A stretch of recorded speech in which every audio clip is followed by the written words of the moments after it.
And our conversation with Linda Mitchell from downtown Indiana is presented by Marcus and Mack, a law firm representing injured people. And Linda's on the phone with us, as all of our interviews are now conducted on the phone during this new era, the COVID-19 era. Linda, good morning.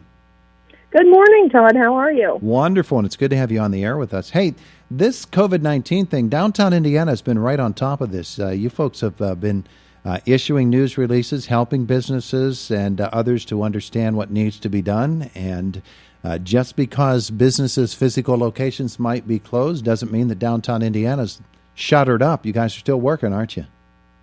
We are still working, and we hope to be as helpful as we can to not only our businesses downtown, but the public who might need information about what's happening downtown. We have many of our restaurants are still open for takeout and delivery. That's still happening. So we have a restaurant database that we try to keep as up to date as possible about who's doing what and what their hours are during this time and what their practices are as far as curbside, takeout. Some folks who don't normally do delivery have added that as a service. So that spreadsheet is pinned to the top of our Facebook page. So if you're not following us on Facebook, please do so. And we do update that as new information becomes available. Yeah, absolutely. And it becomes even more important, those social media platforms and your website, for folks to know what's happening in downtown Indiana with these businesses, because you're right, things do go on, the world still turns, and there are people that are so deserving of our business, and we can't just forget them. And I know that a lot of them are in touch with you, if not daily. They do check in with you. What are some of the things that you're hearing from business folks? Some have to be struggling. I don't think anybody's thriving, but everybody needs to stay together. Yes, I think everybody's concerned, everybody's worried. This is, uncharted territory for all of us. People are doing the best they can. Some folks have online shops. You can you can still shop online if you would like. I would say all the businesses are pretty accommodating. If you have a request, if there's something you need help with, finding an Easter gift or something they carry, reach out to them via they're all checking their answering machines. Reach out to them via Facebook, and they'll make it happen. They'll get it to you somehow. You can always buy gift cards in the meantime, and use those after we're back to normal. But people are definitely concerned. They're not making as much revenue as they normally would. They're concerned about property taxes coming up. They're concerned about the SBA programs and how to navigate them. There are some programs out there to open up funds to small businesses, and we certainly encourage all of the small businesses to investigate those.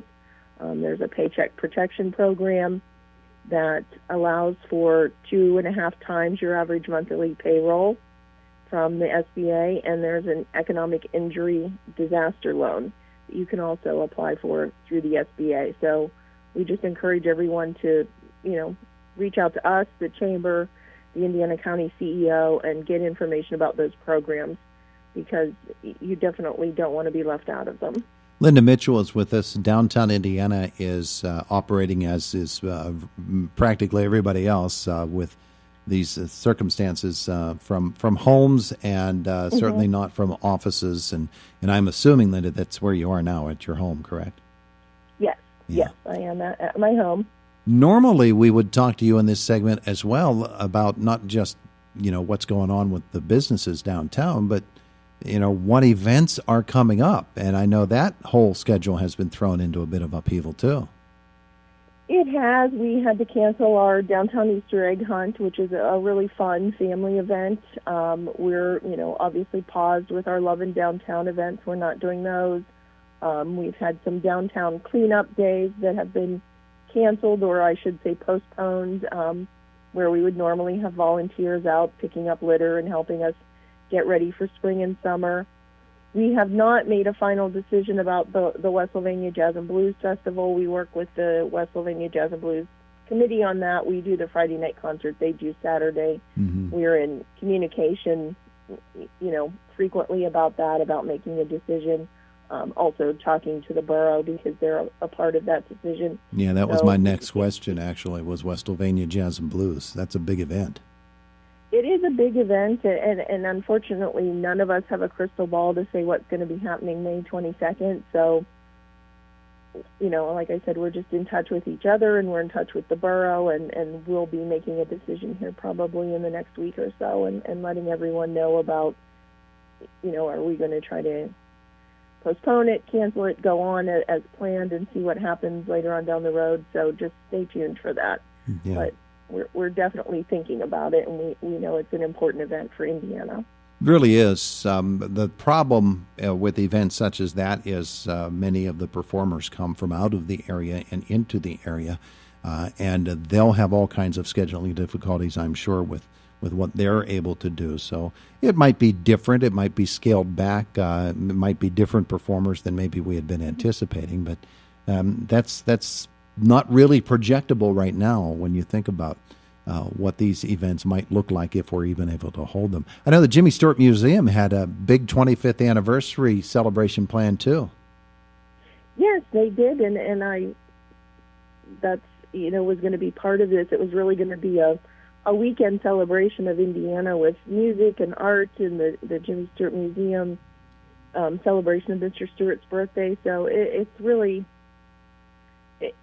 something we were greatly looking forward to, and now we're just sort of trying to figure out how we can do these things or if we can do them, and we'll be announcing our plans, as we get a little further down the road. Yeah, sometimes we don't really realize how much Downtown Indiana Incorporated has a hand in what the downtown looks like and the events that are planned. I just happened to glance up and see the empty flower baskets. All of these things that we're not used to this year they're going to be something that we'll need to get used to, at least for this year, and we hope not for longer than that. Oh, we hope so, and we haven't made a final decision about the flower baskets either. We did them in early June last year, so if we can be back to somewhat normal at that point, we might be able to get our volunteers out there and still do them. Mulching the tree beds, much the same. So we hope to resume somewhat normalcy at early summer. But again, none of us have a crystal ball. I did see some information coming out of the Tourist Bureau that the big softball tournament we have is going to happen in late summer. So I think that, we just need to hold on to those things and look forward to maybe some of the things further down the road. NAF usually happens early September. The Italian Festival is scheduled for August, so we might be able to do some of those things and still celebrate Indiana. Yeah, and meanwhile, we'll just try to bolster each other, and I know that as a support group of businesses that work together to keep the downtown vital, just like every other business organization, you're working hard to make sure that everybody is safe and that their businesses are protected. It's not an easy thing nowadays. Yes. We have a great group of downtown businesses. I know that Luxembourg's is actually raffling off restaurant gift cards to support our restaurants.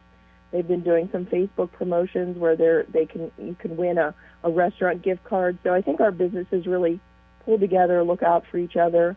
I know one of the businesses told me the other day that they save their tips from delivery and then they order takeout from one of the other restaurants to support them. So it's really great to see our businesses support and help each other out. And if you want to keep up with our businesses, I would suggest you follow our Facebook page or join Indiana County Shop Local, which is a public Facebook group, and anyone can post there. So anybody who has information about what's going on with Indiana businesses, who's open, who's online, who can deliver, please definitely check that page out. It was established by Mark Hilliard at the Chamber, and he and Jill Melton maintain it, and it's just really a wonderful, wonderful resource for our county. Say it again. It's Indiana County Shop Local, and you'll find it on Facebook. It's a public group, so anyone can join it. And we also have a virtual tip jar set up. That's something Downtown Indiana did for our service industry folks who might be unemployed or underemployed at this time. You can find that on our website, downtownindiana.org. and you can check out the database. Anyone can sign up for that. And if you have a favorite server, barista, salon worker who maybe you can't see right now, you can send them a tip via Venmo or PayPal and kind of help those folks out. That's a great plan.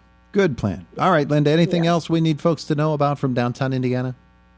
Just stay in touch with us. We're still around, so if you need us, email us, message us on Facebook, call the office, and we'll get back to you as soon as we can. Very good. Be safe, Linda. All right, you too, Todd. Thank you. Bye now. Bye-bye. There is Linda Mitchell from